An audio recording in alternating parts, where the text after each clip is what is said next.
ಸ್ನೇಹಿತರೆ ನಮಸ್ಕಾರ. ಸಿದ್ದರಾಮಯ್ಯನವರ ಸರ್ಕಾರದ ವಿರುದ್ಧ ರೊಚ್ಚಿಗೆದ್ದಂತಹ ರಾಜ್ಯದ ಮಹಿಳೆಯರು.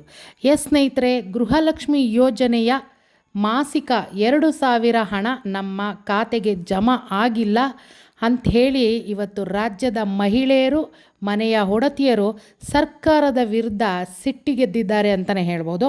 ಸರ್ಕಾರ ಓಟ್ ಹಾಕಿಸ್ಕೊಳ್ಳೋವರೆಗೂ ನಮಗೆ ಆ ಭಾಗ್ಯ ಈ ಭಾಗ್ಯ ಅಂತೆಲ್ಲ ಹೇಳಿ ನಮಗೆ ಮೋಸ ಮಾಡಿದ್ದಾರೆ. ಇಂತಹ ಸರ್ಕಾರ, ಇಂಥ ಮೋಸ ಮಾಡಿದ ನಾಯಕರು ನಮಗೆ ಬೇಡ ಅಂತ ತಮ್ಮ ಅಸಮಾಧಾನವನ್ನು ಇವತ್ತು ರಾಜ್ಯದ ಮಹಿಳೆಯರು ಹೇಳ್ತಾ ಇದ್ದಾರೆ. 2 ತಿಂಗಳಿಂದ ಇವತ್ತು ದುಡ್ಡು ಹಾಕ್ತೀವಿ, ನಾಳೆ ದುಡ್ಡು ಹಾಕ್ತೀವಿ ಅಂತ ಹೇಳ್ತಾನೆ ಇದ್ದಾರೆ. ಆದರೆ ಯಾವುದೂ ಕೂಡ ಹಾಕಿಲ್ಲ.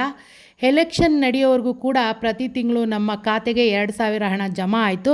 ಆದರೆ ಎಲೆಕ್ಷನ್ ಮುಗಿದು 2ರಿಂದ 3 ತಿಂಗಳು ಆಗ್ತಾಯಿದೆ. ಇನ್ನೂ ಕೂಡ ನಮಗೆ ಈ ಒಂದು ಗೃಹಲಕ್ಷ್ಮಿ ಯೋಜನೆಯ ಹಣ ನಮ್ಮ ಖಾತೆಗೆ ಜಮಾ ಆಗಿಲ್ಲ ಅಂತ ಇವತ್ತು ಎಲ್ಲ ಮಹಿಳೆಯರು ಸರ್ಕಾರದ ವಿರುದ್ಧ, ಹಾಗೆ ಸಿದ್ದರಾಮಯ್ಯವರ ವಿರುದ್ಧ ತಮ್ಮ ಅಸಮಾಧಾನವನ್ನು ತೋಡ್ಕೊಳ್ತಾ ಇದ್ದಾರೆ. ಬನ್ನಿ, ಈ ಕುರಿತು ರಾಜ್ಯ ಸಚಿವೆ ಲಕ್ಷ್ಮೀ ಹೆಬ್ಬಾಳ್ಕರ್ ಅವರು ಏನು ಹೇಳಿದ್ದಾರೆ, ಹಾಗೆ ನಮ್ಮ ಉಪಮುಖ್ಯಮಂತ್ರಿಗಳಾದ DK ಶಿವಕುಮಾರ್ ಅವರು ಕೂಡ ಗೃಹಲಕ್ಷ್ಮಿ ಯೋಜನೆಯ ಬಗ್ಗೆ ಏನೆಲ್ಲ ಭರವಸೆ ನೀಡಿದ್ದಾರೆ ಅಂತ ನೋಡ್ಕೊಂಡು ಬರೋಣ. ಇವತ್ತಿನಿಂದ ತಮ್ಮ ಅಕೌಂಟ್ಗೆ ದುಡ್ಡು ಬರ್ತಾ ಇದೆ. ಕೆಲವು ತಾಂತ್ರಿಕ ದೋಷದಿಂದ ಜೂನ್ ಮತ್ತು ಜುಲೈ ದುಡ್ಡು ತಮಗೆ ಹಾಕ್ಲಿಕ್ಕೆ ಆಗಿರ್ಲಿಲ್ಲ. ಇವತ್ತಿನಿಂದ ತಮಗೆ ಅಕೌಂಟ್ಗೆ 2 ತಿಂಗಳ ದುಡ್ಡು ಬರ್ತಾ ಇದೆ ಅನ್ನುವಂತ ಮಾತನ್ನ ಹೇಳಲಿಕ್ಕೆ ಬಯಸ್ತೇನೆ. ನಾವು ಕಾಂಗ್ರೆಸ್ ಪಕ್ಷದವರು, ನಾವು ಏನು ಮಾತನಾಡ್ತೀವಿ ಆ ರೀತಿ ನಡೀತೀವಿ. ನುಡಿದಂತೆ ನಡೆಯುವಂತ ಸರ್ಕಾರ ಮತ್ತು ನಾಯಕರು ಅಂದ್ರೆ ಅದು ಕಾಂಗ್ರೆಸ್ ಪಕ್ಷದವರು. ಬಂಧುಗಳೇ, ತಾವೆಲ್ಲ ಅರ್ಥ ಮಾಡ್ಕೊಳ್ಬೇಕು.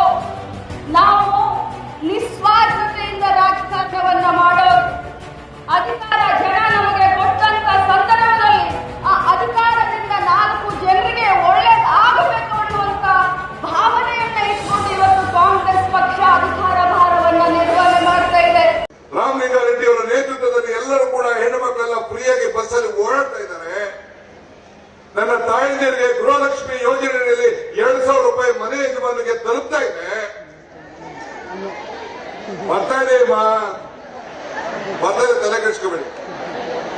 ಬರ್ತದೆ, 1 ತಿಂಗಳು ಬಂದಿಲ್ಲ, 2 ತಿಂಗಳು ಬರ್ತದೆ. ಈಗ ಬರ್ತಾ ಇದೆ. ಕೇಳಿದ್ರಲ್ಲ ಸ್ನೇಹಿತರೆ, ನಮ್ಮ DK ಶಿವಕುಮಾರ್ ಅವರು ಹಾಗೂ ಲಕ್ಷ್ಮೀ ಹೆಬ್ಬಾಳ್ಕರ್ ಅವರು ನುಡಿದಂತೆ ನಡೆಯುತ್ತೆ ಸರ್ಕಾರ, ಜೊತೆಗೆ ತಲೆ ಕೆಡಿಸ್ಕೋಬೇಡಿ, ನಿಮ್ಮ ಹಣ ನಿಮ್ಮ ಖಾತೆಗೆ ಬಂದೇ ಬರುತ್ತದೆ ಅಂತ ಹೇಳಿದ್ದಾರೆ. ಆದರೂ ಕೂಡ ಒಂದು ಕಡೆ ಮಹಿಳೆಯರು ಬ್ಯಾಂಕ್ಗಳಿಗೆ, ಮನೆಗಳಿಗೆ ಹಲ್ದಾಟ ಮಾಡೋದೇ ಆಗಿದೆ. ಜೊತೆಗೆ ಪ್ರತಿ ಬಾರಿ ತಮ್ಮ ಖಾತೆಗೆ ಹಣ ಜಮಾ ಆಗಿದೆಯಾ ಅಂತ ನೋಡೋದೇ ಆಗಿದೆ. ಅವರು ಬಹಳ ಅಸಮಾಧಾನದಿಂದನೇ ಕೂಡಿದ್ದಾರೆ. ಹಾಗಾಗಿ ಈಗಲಾರು ಸರ್ಕಾರ ವರಮಹಾಲಕ್ಷ್ಮಿ ಹಬ್ಬ ಹತ್ತಿರದಲ್ಲೇ ಇರೋದ್ರಿಂದ ಮಹಿಳೆಯರನ್ನ, ವರಮಹಾಲಕ್ಷ್ಮಿಯರ ಸ್ವರೂಪರಾದ ಮಹಿಳೆಯರನ್ನ ಖುಷಿ ಪಡಿಸ್ಲಿ ಅಂತ ನಾನು ಕೇಳ್ಕೊತಾ, ಈ ಗೃಹಲಕ್ಷ್ಮಿ ಯೋಜನೆ ಮತ್ತಷ್ಟು ಯಶಸ್ವಿಯಾಗಲಿ. ಇಷ್ಟು ದಿನನೇ ಕಾದಿದ್ದೀರಾ, ಇನ್ನೊಂದು 1-2 ದಿನ ಕಾದರೆ ನಿಮ್ಮ ಖಾತೆಗೆ 2,000 ಹಣ, 2 ತಿಂಗಳ ಒಟ್ಟು 4,000 ಹಣ ಜಮಾ ಆಗ್ಬೋದು ಅನ್ನುವಂತಹ ನಂಬಿಕೆಯಲ್ಲಿದ್ದೀವಿ ಸ್ನೇಹಿತರೆ. ನೋಡೋಣ, ಕಾದು ನೋಡೋಣ.